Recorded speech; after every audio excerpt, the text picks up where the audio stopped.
படம் எடுத்து ஆட்டமாய் ஆடப்போகும் ராகு பகவான். ஜோதிட சாஸ்திரத்துல ராகுவை போல் கொடுப்பாரும் இல்லை அப்படின்னு ஒரு பழமொழி இருக்கு. நிழல் கிரகமான ராகு பகவான் இப்போ அதிரடியான ஒரு நிலைக்கு வந்திருக்காரு. இதனால இந்த 5 ராசிக்காரர்களோட தீராத பண கஷ்டமும் இன்றோடு முடிய போகுது. உங்க ராசியும் இதுல இருக்கான்னு பாக்குறதுக்கு முன்னாடி கமெண்ட்ல உங்க ராசியை குறிப்பிட்டு நம்ம சேனலை சப்ஸ்கிரைப் பண்ணிக்கோங்க. ராகு பகவான் இப்போ மீன ராசியில் அமர்ந்து தன்னோட 7ஆம் பார்வையால கன்னி ராசியை பார்க்கிறார். இதனால கன்னி ராசிக்கு தொழில் போட்டிகள் நீங்கி மின்னல் வேக முன்னேற்றம் கிடைக்க போகுது. அடுத்ததா ராகுவோட விசேஷ பார்வைகளான 5 மற்றும் 9ஆம் பார்வைகளால கடகம் மற்றும் விருச்சிகம் ராசிகளை பார்க்கிறார். இதனால இந்த 2 ராசிகளுக்கும் எதிர்பாராத ராஜயோகமும் அதிர்ஷ்டமும் தேடி வரப்போகுது.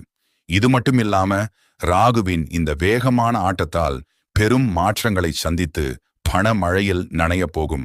அடுத்த 2 ராசிகள் மேஷம் மற்றும் மகரம்.